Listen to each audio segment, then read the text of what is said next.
ನಮಸ್ಕಾರ ಪ್ರಿಯ ವೀಕ್ಷಕರೇ, ನಾನು ಪ್ರಥಮ ಬಾರಿಗೆ ಗಲ್ಫ್ ನಾಡಿಗೆ ಬರುವಾಗ ಮೋಡಗಳನ್ನು ಸೀಳಿಕೊಂಡು ಬರುತ್ತಿದ್ದ ವಿಮಾನ ಭೂಮಿಯಲ್ಲಿ ಇಳಿಯುವಾಗ ಕಂಡ ವಿಹಂಗಮ ದೃಶ್ಯ, ಖರ್ಜೂರ ಮರಗಳ ಸಾಲು ಸಾಲು. ಅರಬರ ಜಾಣತನಕ್ಕೆ ಇಲ್ಲಿಯ ಖರ್ಜೂರ ಮರಗಿಡಗಳ ವಿಹಂಗಮ ದೃಶ್ಯ ಸಾಕ್ಷಿಯಾಗಿದೆ.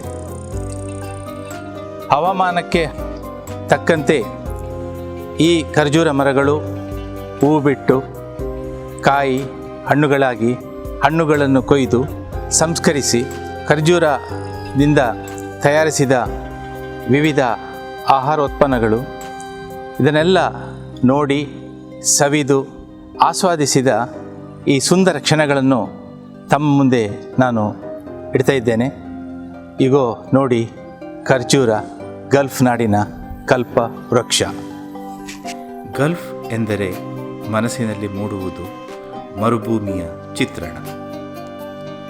ಮರಳುಗಾಡನ್ನು ಹಸಿರು ಭೂಮಿಯನ್ನಾಗಿ ಪರಿವರ್ತಿಸಿದ ಜ್ಞಾನ ವಿಜ್ಞಾನದ ಕ್ರಿಯಾರೂಪದ ಆಧುನಿಕ ನಗರ, ಲೋಕವಿಖ್ಯಾತ ವಾಣಿಜ್ಯ ಕೇಂದ್ರ, ವಿಸ್ತಾರವಾದ ನವ್ಯ ನವೀನ ಏಕಮುಖ ಅಷ್ಟಚಾಲನ ಮಾರ್ಗವಿರುವ ರಸ್ತೆಗಳು, ದೇಶದಾದ್ಯಂತ ರಾಷ್ಟ್ರೀಯ ಹೆದ್ದಾರಿಗಳ ಇಕ್ಕೆಲಗಳಲ್ಲಿ ಸಾಲು ಸಾಲು ಖರ್ಜೂರ ಮರಗಳು ಹಾಗೂ ಬುಡಗಳ ಸುತ್ತಲೂ ವಿವಿಧ ರೀತಿಯ ಹೂವಿನ ಗಿಡಗಳು ಅರಬರ ಸೌಂದರ್ಯ ಪ್ರಜ್ಞೆಗೆ ಸಾಕ್ಷಿಯಾಗಿದೆ.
ಖರ್ಜೂರ ಮರದ ಪಾವಿತ್ರ್ಯತೆ.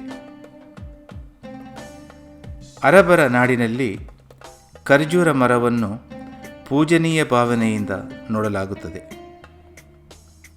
ಪವಿತ್ರ ಕುರಾನ್ನಲ್ಲಿ ಖರ್ಜೂರ ಮರ ಸ್ವರ್ಗಲೋಕದಲ್ಲಿನ ಮರವೆಂದು ಉಲ್ಲೇಖವಿದೆ. ಅರಬರ ನಾಡಿನ ಪ್ರಾಚೀನ ಕಾಲದಲ್ಲಿ ಖರ್ಜೂರ ಹಣ್ಣು ಪ್ರಮುಖ ಆಹಾರವಾಗಿತ್ತು. ಪ್ರವಾದಿಗಳು ಖರ್ಜೂರ ಮರಕ್ಕೆ ಒರಗಿಕೊಂಡು ಪ್ರವಚನ ನೀಡುತ್ತಿದ್ದರು. ಪವಿತ್ರ ರಂಜಾನ್ ಉಪವಾಸದ ಮಾಸದಲ್ಲಿ ಪ್ರತಿದಿನ ಉಪವಾಸ ಬಿಡುವಾಗ ಖರ್ಜೂರ ಹಣ್ಣು ತಿಂದು ನಂತರದ ಪ್ರಾರ್ಥನೆಯಲ್ಲಿ ತೊಡಗುತ್ತಾರೆ. ಅರಬ್ ನಾಡಿನ ಸರ್ಕಾರದ ಕಾನೂನಿನಲ್ಲಿ ಖರ್ಜೂರ ಮರ ಮತ್ತು ಇನ್ನಿತರ ಮರಗಳನ್ನು ಕಡಿಯುವುದು ನಿಷೇಧಿಸಲಾಗಿದೆ. ಕಾನೂನು ಬಾಹಿರವಾಗಿ ಮರ ಕಡಿಯುವವರಿಗೆ ಜೈಲು ಶಿಕ್ಷೆಯೊಂದಿಗೆ ಕಠಿಣ ಶಿಕ್ಷೆ ವಿಧಿಸಲಾಗುತ್ತದೆ. ಅರಬ್ ನಾಗರಿಕರಿಗೆ ಹಸಿರು ಮತ್ತು ಮರಗಿಡಗಳ ಮೇಲೆ ಅಪಾರ ಪ್ರೀತಿ.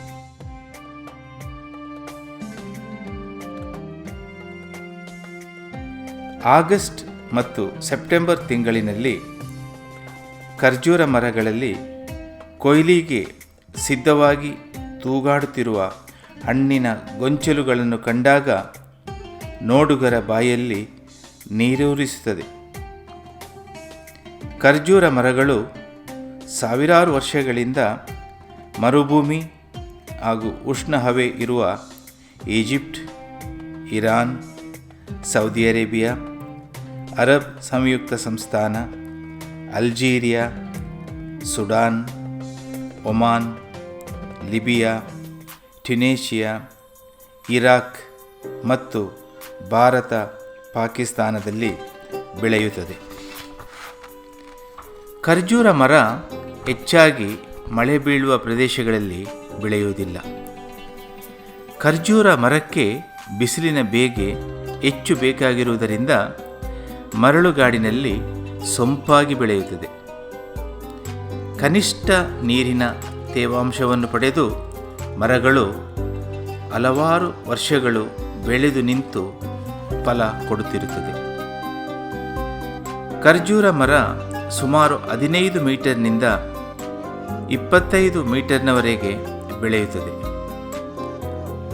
ಖರ್ಜೂರ ಮರದ ಗರಿ 3 ರಿಂದ 5 ಮೀಟರ್ನವರೆಗೆ ಉದ್ದವಿರುತ್ತದೆ. ಒಂದು ಗರಿಯಲ್ಲಿ 150 ಎಲೆಗಳಿದ್ದು 30 ಸೆಂಟಿಮೀಟರ್ ಉದ್ದ, 2 ಸೆಂಟಿಮೀಟರ್ ಅಗಲವಿರುತ್ತದೆ. ಯುಎನ್ಒ ಪ್ರಥಮ ಬಾರಿಗೆ 1959ರಲ್ಲಿ ಖರ್ಜೂರ ಸಮ್ಮೇಳನ ಆಯೋಜಿಸಿ ಖರ್ಜೂರ ಬೆಳೆ ಬೆಳೆಯಲು ಹೆಚ್ಚಿನ ಪ್ರೋತ್ಸಾಹ ನೀಡುವಂತೆ ಕರೆ ನೀಡಲಾಯಿತು. ಖರ್ಜೂರ ಸಸಿಗಳನ್ನು ನರ್ಸರಿಗಳಲ್ಲಿ ಬಿತ್ತನೆ ಮೂಲಕ ವೈಜ್ಞಾನಿಕವಾಗಿ ಅಭಿವೃದ್ಧಿಗೊಳಿಸಲಾಗುತ್ತದೆ. ವಿವಿಧ ಹಂತಗಳಲ್ಲಿ ಆರೈಕೆ ಮಾಡಿ ನಂತರ ತೋಪುಗಳಲ್ಲಿ ನೆಡಲಾಗುತ್ತದೆ.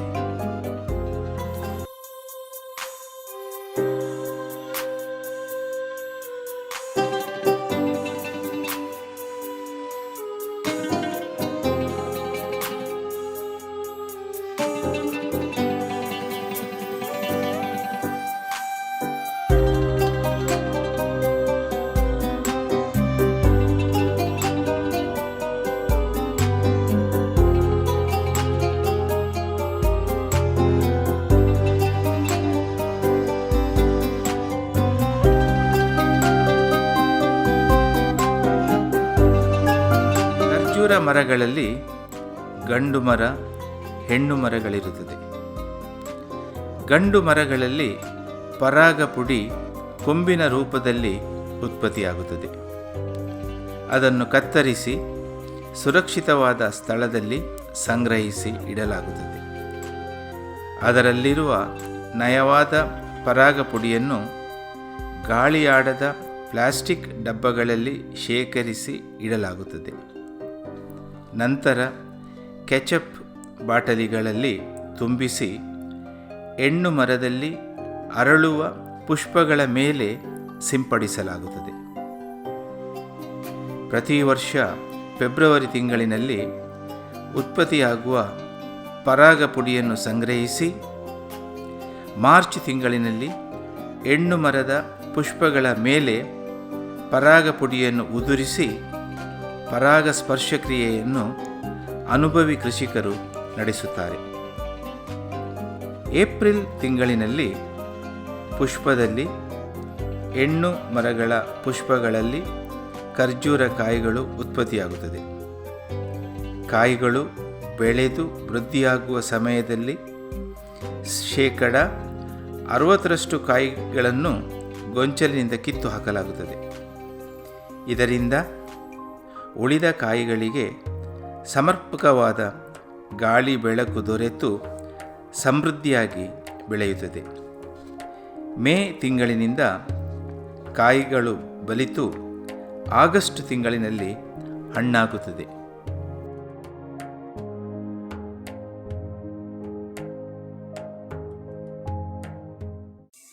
ಖರ್ಜೂರ ಮರ ಸಣ್ಣದಿರುವಾಗಲೇ ಮರದ ಸುತ್ತಲೂ ಬದಿಗಳನ್ನು ತೋಡಿ ಅದಕ್ಕೆ ನೀರನ್ನು ಹಾಯಿಸಲಾಗುತ್ತದೆ.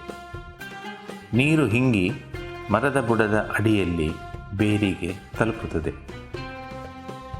ಇತ್ತೀಚಿನ ವರ್ಷಗಳಲ್ಲಿ ನೂತನ ತಂತ್ರಜ್ಞಾನ ಬಳಸಿ ಹನಿ ನೀರಾವರಿ ಪದ್ಧತಿಯಲ್ಲಿ ಖರ್ಜೂರ ಕೃಷಿ ಮಾಡುತ್ತಾರೆ. ಇದು ಟೆನ್ಶಿಯೋಮೀಟರ್. ಭೂಮಿಯ ಪದರದಲ್ಲಿ ತೇವಾಂಶವನ್ನು ಅಳತೆ ಮಾಡುತ್ತದೆ. ಸೆಂಟಿಬಾರ್ನಲ್ಲಿ ಅಳತೆ ಮಾಡುವುದನ್ನು ಮೀಟರ್ನ ಫಲಕದಲ್ಲಿ ಸೂಚಿಸುತ್ತದೆ. ಮರುಭೂಮಿಯ ಪದರದಲ್ಲಿ ಖರ್ಜೂರ ಮರದ ಬುಡದಲ್ಲಿ ತೇವಾಂಶವನ್ನು 20ರವರೆಗೆ ಸೆಂಟಿಬಾರ್ನಲ್ಲಿ ಸೂಚಿಸುತ್ತದೆ. ತೇವಾಂಶ ಕಡಿಮೆಯಾದರೆ ಸೆನ್ಸಾರ್ ಪತ್ತೆ ಹಚ್ಚಿ ತಕ್ಷಣ ಆಟೋಮ್ಯಾಟಿಕ್ ಆಗಿ ನೀರು ಹರಿಸಲು ಸೂಚನೆ ಕೊಡುತ್ತದೆ. ಮರಕ್ಕೆ ಬೇಕಾಗುವಷ್ಟು ನೀರು ಹರಿಯುತ್ತದೆ. ಈ ನವ್ಯ ತಂತ್ರಜ್ಞಾನದಿಂದ ಮಾನವ ಕೆಲಸ ಕಡಿಮೆಯಾಗಿ ಆಟೋಮ್ಯಾಟಿಕ್ ಸೆನ್ಸರ್ ಉಪಕರಣ ಹೆಚ್ಚಾಗಿ ಬಳಸಲ್ಪಡುತ್ತದೆ. ಇದೊಂದು ಸಾಮಾನ್ಯ ಟೆನ್ಶಿಯೋಮೀಟರ್.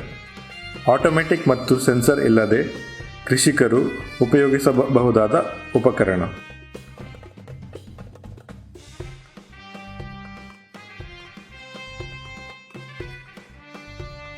ಕೊಂಡಿಯ ಮೂಲಕ ನಿಯಂತ್ರಿಸಿಕೊಂಡು ನೀರು ಹರಿಸುತ್ತಾರೆ ಮತ್ತು ನಿಲ್ಲಿಸುತ್ತಾರೆ. ಮರದ ಬುಡಗಳಲ್ಲಿ ನೀರಿನ ತೇವಾಂಶ ನಿರಂತರವಾಗಿ ಇರುವುದರಿಂದ ಕ್ರಿಮಿಕೀಟಗಳ ಉಪಟಳ ಇರುವುದಿಲ್ಲ. ಈ ನವ್ಯ ತಂತ್ರಜ್ಞಾನದಿಂದ ಮಾನವನ ಕೆಲಸದ ಅಗತ್ಯವಿಲ್ಲ. ಕೀಟದ ಬಾಧೆಯಿಂದ ಖರ್ಜೂರ ಕೃಷಿ ರಕ್ಷಣೆ. ಎಲ್ಲ ಹಣ್ಣಿನ ಮರಗಳಿಗೆ ಬಾಧೆ ನೀಡುವಂತೆ ಕೀಟಗಳು ಖರ್ಜೂರ ಕೃಷಿಗೂ ಹೆಚ್ಚು ತೊಂದರೆ ಕೊಡುತ್ತದೆ. ಖರ್ಜೂರ ಹೂ ಬಿಡುವ ಹಂತದಲ್ಲಿ ಕೀಟಗಳು ಹೆಚ್ಚಾಗಿ ದಾಳಿ ಮಾಡುತ್ತದೆ. ಕೀಟಗಳು ಹೂವಿನ ಬಳಿ ಸಾಗುವುದನ್ನು ತಪ್ಪಿಸಲು ಖರ್ಜೂರ ಮರಗಳ ಬುಡದಲ್ಲಿ ಸರಳ ವಿನ್ಯಾಸದ ಪ್ಲಾಸ್ಟಿಕ್ ಡಬ್ಬಗಳನ್ನು ಇರಿಸಲಾಗುತ್ತದೆ. ಡಬ್ಬದ ಒಳಭಾಗದಲ್ಲಿ ಕೀಟಗಳನ್ನು ಆಕರ್ಷಿಸುವ ಗಂಡು ಹೆಣ್ಣು ಕೀಟಗಳು ಸಮಾಗವಾಗುವ ವಿಶೇಷ ದ್ರವ್ಯವನ್ನು ಡಬ್ಬದ ಒಳಗೆ ಕೆಳಭಾಗದಲ್ಲಿ ಸಿಂಪಡಿಸಲಾಗುತ್ತದೆ. ರಾತ್ರಿ ವೇಳೆಯಲ್ಲಿ ಕೀಟಗಳನ್ನು ಆಕರ್ಷವಾಗುವಂತೆ ದೀಪದ ವ್ಯವಸ್ಥೆ ಮಾಡಲಾಗಿರುತ್ತದೆ.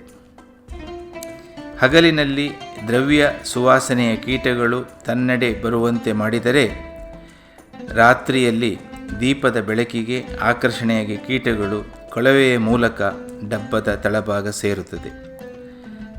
ಅಲ್ಲಿರುವ ದ್ರವ್ಯದ ಸುವಾಸನೆಗೆ ಉನ್ಮಾದಗೊಂಡು ಕೆಲವೇ ಸಮಯದಲ್ಲಿ ಹಾರಾಡಲಾಗದೆ ಪ್ರಜ್ಞೆ ಕಳೆದು ಅವಸಾನಗೊಳ್ಳುತ್ತದೆ.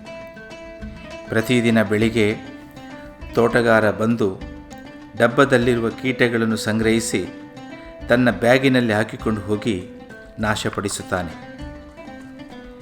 ಕೀಟಗಳು ನಿಯಂತ್ರಿಸುತ್ತಿದ್ದರೆ ಕೀಟವು ನೇರವಾಗಿ ಮರದ ತುದಿಯಲ್ಲಿರುವ ಎಳೆಯ ಪುಷ್ಪವನ್ನು ತಿಂದು ಹಾಕಿ ಅಲ್ಲಿಂದಲೇ ನೇರವಾಗಿ ಕೊರೆದು ಮರದ ಮಧ್ಯಭಾಗದಲ್ಲಿರುವ ಮೃದುವಾದ ಪುಷ್ಪ ವೃದ್ಧಿಯಾಗುವ ಅಂಶಗಳನ್ನು ತಿಂದು ಹಾಕಿಕೊಂಡು ಅಲ್ಲೇ ನೆಲೆಸಿ ಕ್ರಮೇಣ ಮರ ನಾಶವಾಗಿ ಬಿಡುವಂತೆ ಮಾಡುತ್ತದೆ. ಮರದ ಬುಡದಲ್ಲಿ ಸುತ್ತಲೂ ಸಸಿಯ ಮೂಲ ಮರದ ಜೊತೆಯಾಗಿ ಹುಟ್ಟಿಕೊಳ್ಳುತ್ತದೆ. 6ರಿಂದ 8 ವರ್ಷಗಳಲ್ಲಿ ಗಿಡಗಳನ್ನು ಬೇರ್ಪಡಿಸಿ ಬೇರೆ ಜಾಗದಲ್ಲಿ ನೆಡಲಾಗುತ್ತದೆ. ಗಿಡ ನೆಟ್ಟು 6-7 ವರ್ಷಗಳ ನಂತರ ಫಸಲು ಪಡೆಯಬಹುದಾಗಿದೆ. ನುರಿತ ತೋಟಗಾರ ವಿಶೇಷ ರೀತಿಯಲ್ಲಿ ತಯಾರಿಸಲಾಗಿರುವ ಸಲಕರಣೆಯಿಂದ ಚಾಕಚಕ್ಯತೆಯಿಂದ ಮೂಲ ಮರಕ್ಕೆ ಧಕ್ಕೆ ಬಾರದ ರೀತಿಯಲ್ಲಿ ಸಸಿಗಳನ್ನು ಬೇರ್ಪಡಿಸುತ್ತಾನೆ. ಎತ್ತರಕ್ಕೆ ಬೆಳೆದಿರುವ ಮರಗಳನ್ನು ಸಹ ಬುಡ ಸಮೇತ ಜಾಗರೂಕತೆಯಿಂದ ಕಿತ್ತು ಮೇಲ್ಭಾಗದ ಗರಿಗಳನ್ನು ಅರ್ಧದಷ್ಟು ಕತ್ತರಿಸಿ ಕಾರ್ಡ್ಬೋರ್ಡ್ನಿಂದ ಸುತ್ತಲೂ ಬಿಗಿಯಾಗಿ ಕಟ್ಟಿ ನೆಡಲಾಗುತ್ತದೆ.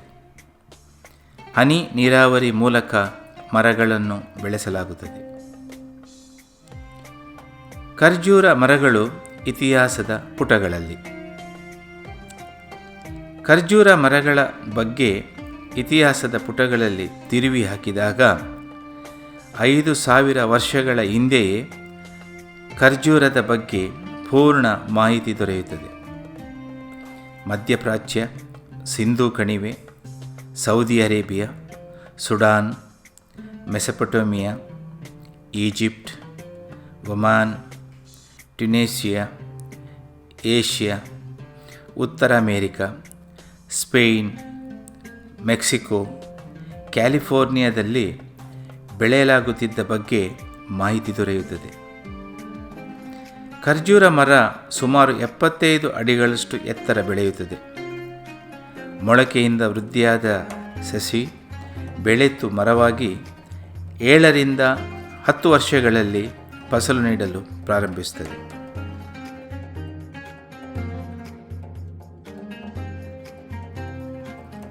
ಖರ್ಜೂರ ಹಣ್ಣಿನ ಗೊಂಚಲುಗಳ ಕೊಯ್ಲಿಗೆ ಮೊದಲು ರಕ್ಷಣೆ.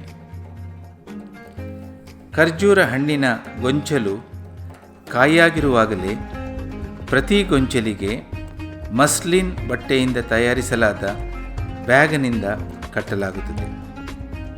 ಕೀಟಗಳಿಂದ ರಕ್ಷಣೆ ಮಾಡುವುದರ ಜೊತೆಗೆ ಗೊಂಚಲು ಭಾರವಾಗಿರುವುದರಿಂದ ಮೇಲಿರುವ ಕೊಂಬೆಗಳಿಗೆ ಕಟ್ಟಿ ಗೊಂಚಲು ಮುರಿಯುವುದನ್ನು ತಪ್ಪಿಸಲಾಗುತ್ತದೆ. ಖರ್ಜೂರ ಹಣ್ಣು ಕೊಯ್ಲಿಗೆ ಬಂದ ನಂತರ ಪ್ರತಿ ಗೊಂಚಲಿನ ಕೆಳಗೆ ಬಾಸ್ಕೆಟ್ ಇರಿಸಿ ಅಲುಗಾಡಿಸಲಾಗುತ್ತದೆ. ಉದುರುವಂಥ ಹಣ್ಣುಗಳು ಉದುರಿದ ನಂತರ ಗೊನೆಯನ್ನು ಕತ್ತರಿಸಲಾಗುತ್ತದೆ. ಹೆಚ್ಚು ಮರಗಳನ್ನು ಬೆಳೆಸಿರುವ ತೋಪಿನಲ್ಲಿ ಫೋರ್ಕ್ಲಿಫ್ಟ್ ವಾಹನಗಳನ್ನು ಬಳಸಿಕೊಂಡು ವೇಗವಾಗಿ ಹಣ್ಣುಗಳನ್ನು ಸಂಗ್ರಹಿಸಿ ತರಲಾಗುತ್ತದೆ. ಸಾಮಾನ್ಯವಾಗಿ ಹಣ್ಣುಗಳನ್ನು ಕೀಳುವಾಗ ಕಡು ಹಳದಿ ಬಣ್ಣ ಅಥವಾ ಕಡು ಕೆಂಪು ಬಣ್ಣದಲ್ಲಿರುತ್ತದೆ. ನಂತರ ಕೆಲವು ದಿನಗಳಲ್ಲಿ ಅದರ ಬಣ್ಣ ಬದಲಾಗುತ್ತದೆ. ಪ್ರತಿಯೊಂದು ಹಂತಗಳಲ್ಲಿ ಸಂಸ್ಕರಿಸಲಾಗುತ್ತದೆ. ಪ್ರತಿಯೊಂದು ಹಂತಗಳಲ್ಲಿ ಪ್ರತಿಯೊಂದು ಹಣ್ಣುಗಳನ್ನು ಪರೀಕ್ಷಿಸಿದ ನಂತರವೇ ಮುಂದಿನ ಹಂತಕ್ಕೆ ಹೋಗುತ್ತದೆ. ದೊಡ್ಡ ಖರ್ಜೂರ ಸಂಸ್ಕರಣಾ ಕಾರ್ಖಾನೆಯಲ್ಲಿ ಅತ್ಯಾಧುನಿಕ ಯಂತ್ರೋಪಕರಣದ ಮೂಲಕ ಸಂಸ್ಕರಿಸಲಾಗುತ್ತದೆ. ಖರ್ಜೂರ ಪ್ರಭೇದಗಳಲ್ಲಿ ಅಜ್ವಾ ಖರ್ಜೂರಕ್ಕೆ ಹೆಚ್ಚಿನ ಪ್ರಾಮುಖ್ಯತೆ ಹಾಗೂ ಶ್ರೇಷ್ಠತೆಯನ್ನು ನೀಡಲಾಗಿದೆ. ಈ ಖರ್ಜೂರವನ್ನು ಹೆಚ್ಚಾಗಿ ಸೌದಿ ಅರೇಬಿಯಾದಲ್ಲಿ ಬೆಳೆಯಲಾಗುತ್ತದೆ. ಪವಿತ್ರ ಕುರಾನ್ ಗ್ರಂಥದಲ್ಲಿ ಅಜ್ವಾ ಪ್ರವಾದಿಗಳ ನೆಚ್ಚಿನ ಆಹಾರ ಮತ್ತು ಸ್ವರ್ಗದ ಆಹಾರವೆಂದು ಉಲ್ಲೇಖವಿದೆ. ಪವಿತ್ರ ರಂಜಾನ್ ಮಾಸದಲ್ಲಿ ಉಪವಾಸ ಬಿಡುವಾಗ ಖರ್ಜೂರ ಸೇವಿಸುವ ಪದ್ಧತಿ ಅನಾದಿ ಕಾಲದಿಂದಲೂ ಆಚರಣೆಯಲ್ಲಿದೆ. ಖರ್ಜೂರ ಪ್ರಮುಖ ಆಹಾರವಾಗಿಯೂ ಬಳಕೆಯಾಗಿತ್ತು.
ಖರ್ಜೂರ ಮರವನ್ನು ಯಾವುದೇ ಕಾರಣಕ್ಕೂ ಕೊಡಲಿ ಅಥವಾ ಯಂತ್ರದ ಮೂಲಕ ಕತ್ತರಿಸುವುದಿಲ್ಲ. ಬೃಹತ್ ಯಂತ್ರ ಬಳಸಿ ಬುಡ ಸಮೇತ ಬೇರೆಡೆಗೆ ಸ್ಥಳಾಂತರಗೊಳಿಸುತ್ತಾರೆ. ತಾನಾಗಿ ಬಿದ್ದ ಮರಗಳನ್ನು ಮಾತ್ರ ಇನ್ನಿತರ ಸಾಮಗ್ರಿಗಳಾಗಿ ಬಳಸುತ್ತಾರೆ. ಖರ್ಜೂರ ಮರಗಳಿಗೆ ದೊರೆತಿರುವ ಸ್ಥಾನ. ಕೆಲವು ಗಲ್ಫ್ ರಾಷ್ಟ್ರಗಳ ಧ್ವಜಗಳಲ್ಲಿ ಖರ್ಜೂರ ಮರದ ಚಿತ್ರ ಸ್ಥಾನ ಪಡೆದಿದೆ. ಲಾಂಛನಗಳಲ್ಲಿ ಖರ್ಜೂರ ಮರಗಳಿಗೆ ವಿಶೇಷ ಸ್ಥಾನ. ಖರ್ಜೂರ ಮರದ ಆಕೃತಿಯನ್ನು ರಚಿಸಿ ದೂರಸಂಪರ್ಕದ ಮೊಬೈಲ್ ಟವರ್ ಆಗಿ ಗಲ್ಫ್ ವಾಸ್ತುಶಿಲ್ಪದ ಸ್ಥಾನವನ್ನು ಪಡೆದಿದೆ. ಮಾರುಕಟ್ಟೆಯಲ್ಲಿರುವ ಖರ್ಜೂರ ಆಹಾರೋತ್ಪನ್ನಗಳು. ಖರ್ಜೂರದಿಂದ ತಯಾರಿಸಲಾದ ವೈವಿಧ್ಯಮಯ ಆಹಾರೋತ್ಪನ್ನಗಳು ಗಲ್ಫ್ ಮಾರುಕಟ್ಟೆಯಲ್ಲಿ ಲಭ್ಯವಿದೆ. ವಿವಿಧ ಸಂದರ್ಭದಲ್ಲಿ ಉಡುಗೊರೆಯನ್ನು ನೀಡಲು ವಿವಿಧ ರೀತಿಯ ಶ್ರೇಷ್ಠ ಖರ್ಜೂರಗಳ ಆಕರ್ಷಕ ಉಡುಗೊರೆ ಬಾಕ್ಸ್ಗಳು ದೊರೆಯುತ್ತದೆ. ಅತ್ಯಂತ ರುಚಿಯಾದ ಖರ್ಜೂರ ಕೇಕ್,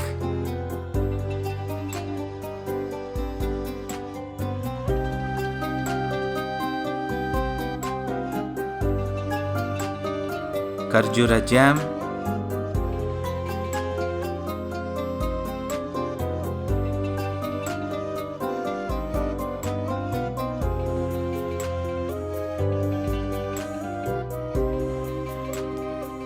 ಖರ್ಜೂರ ಮಿಲ್ಕ್ ಶೇಕ್,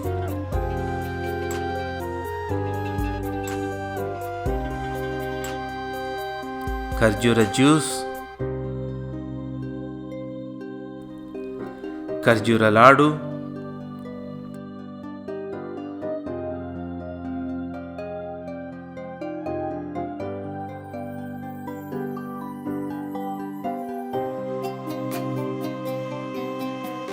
ಖರ್ಜೂರ ಹಲ್ವಾ,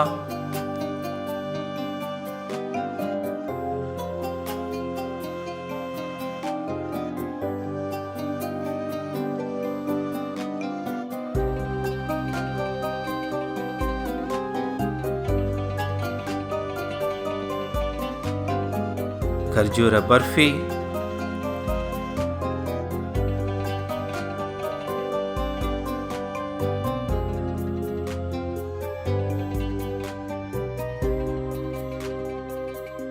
ಖರ್ಜೂರ ಚಾಕೊಲೇಟ್ ಇತ್ಯಾದಿ ಆಹಾರೋತ್ಪನ್ನಗಳು ದೊರೆಯುತ್ತದೆ.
ಆಕರ್ಷಕ ಖರ್ಜೂರ ಮರದ ಪೀಠೋಪಕರಣಗಳು.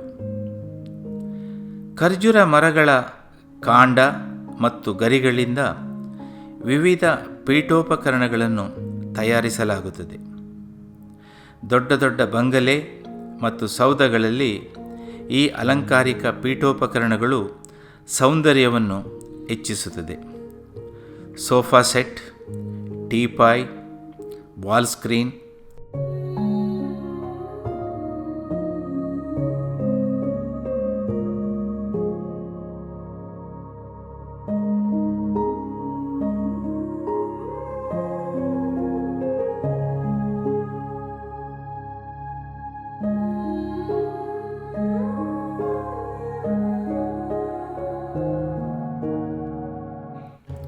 ಗರಿಗಳಿಂದ ವ್ಯಾನಿಟಿ ಬ್ಯಾಗ್, ಬುಟ್ಟಿಗಳು, ಹ್ಯಾಟ್ಗಳು ಅರಬ್ ಕರಕುಶಲ ಕರ್ಮಿಗಳ ಹಸ್ತಕೌಶಲ್ಯಕ್ಕೆ ಸಾಕ್ಷಿಯಾಗಿದೆ. ಖರ್ಜೂರ ಅಂತಾರಾಷ್ಟ್ರೀಯ ಫಲ ಪ್ರದರ್ಶನ. ಖರ್ಜೂರ ಬೆಳೆಗಾರರಿಗೆ ಪ್ರೋತ್ಸಾಹ ನೀಡುವ ದೃಷ್ಟಿಯಲ್ಲಿ ಪ್ರತಿ ವರ್ಷ ಜುಲೈ ತಿಂಗಳಿನಲ್ಲಿ ಫಲ ಪ್ರದರ್ಶನ ನಡೆಯುತ್ತದೆ. ಅಬುಧಾಬಿ ವಿಭಾಗದ ಲೀವಾ, ಅಲ್ದಾಫ್ರಾ ಮತ್ತು ಅಬುಧಾಬಿಗಳಲ್ಲಿ ನಡೆಯಲಿದ್ದು ವಿವಿಧ ಖರ್ಜೂರ ತಳಿಗಳ ಪ್ರದರ್ಶನ, ಉತ್ಪನ್ನಗಳ ಪ್ರದರ್ಶನ ನಡೆಯುತ್ತದೆ.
ಪ್ರವಾಸಿಗರನ್ನು ಆಕರ್ಷಿಸುವ ಫಲಭರಿತ ಖರ್ಜೂರ ವೃಕ್ಷರಾಶಿ. ವಿಶೇಷವಾಗಿ ಗಲ್ಫ್ ನಾಡಿನಲ್ಲಿ ಮೇ ತಿಂಗಳಿನಿಂದ ಆಗಸ್ಟ್ ತಿಂಗಳಿನವರೆಗೆ ತಲೆ ಎತ್ತಿ ನಿಂತಿರುವ ಖರ್ಜೂರ ವೃಕ್ಷರಾಶಿಯಲ್ಲಿ ಹೂಗೊಂಚಲು, ಕಾಯಿಗಳು, ಹಳದಿ, ಕಡು ಕೆಂಪು ಬಣ್ಣದ ಖರ್ಜೂರ ಗೊಂಚಲುಗಳು ನೋಡುಗರ ಗಮನ ಸೆಳೆದು ಬಾಯಲ್ಲಿ ನೀರೂರಿಸುತ್ತದೆ. ಅರಬ್ ಪ್ರಜೆಗಳ ಸೌಂದರ್ಯ ಪ್ರಜ್ಞೆಯೊಂದಿಗೆ ಪರಿಸರ ಕಾಳಜಿ, ಮರಗಿಡಗಳ ಮೇಲಿರುವ ಅಪಾರ ಪ್ರೀತಿಗೆ ಸಾಕ್ಷಿಯಾಗಿ ಮರಳುನಾಡು ಹಸಿರು ನಾಡಾಗಿ ಕಂಗೊಳಿಸುತ್ತಿದ್ದು ಅರಬ್ಬರು ಸರ್ವಕಾಲಿಕ ಮಾನ್ಯರಾಗಿದ್ದಾರೆ. ಧನ್ಯವಾದಗಳು ಪ್ರಿಯ ವೀಕ್ಷಕರೇ. ಗಲ್ಫಿನ ಈ ಮರಳುನಾಡಿನಲ್ಲಿ ಕನ್ನಡ ಭಾಷೆಯಲ್ಲಿ ನಿರ್ಮಿಸಿರುವ ಈ ಸಾಕ್ಷ್ಯಚಿತ್ರವನ್ನು ತಮ್ಮ ಸ್ನೇಹಿತರು ಹಾಗೂ ವಿಶ್ವದಾದ್ಯಂತ ನೆಲೆಸಿರುವ ಕನ್ನಡಿಗರು ವೀಕ್ಷಿಸಬೇಕೆಂದು ನನ್ನ ಅಭಿಲಾಷೆಯಾಗಿದೆ. ತಮ್ಮಲ್ಲಿ ಕೋರಿಕೆ, ತಾವು ಈ ವಿಡಿಯೋವನ್ನು ಲೈಕ್ ಮಾಡಿ, ಶೇರ್ ಮಾಡಿ ಮತ್ತು ಚಾನಲನ್ನು ಸಬ್ಸ್ಕ್ರೈಬ್ ಮಾಡಿ.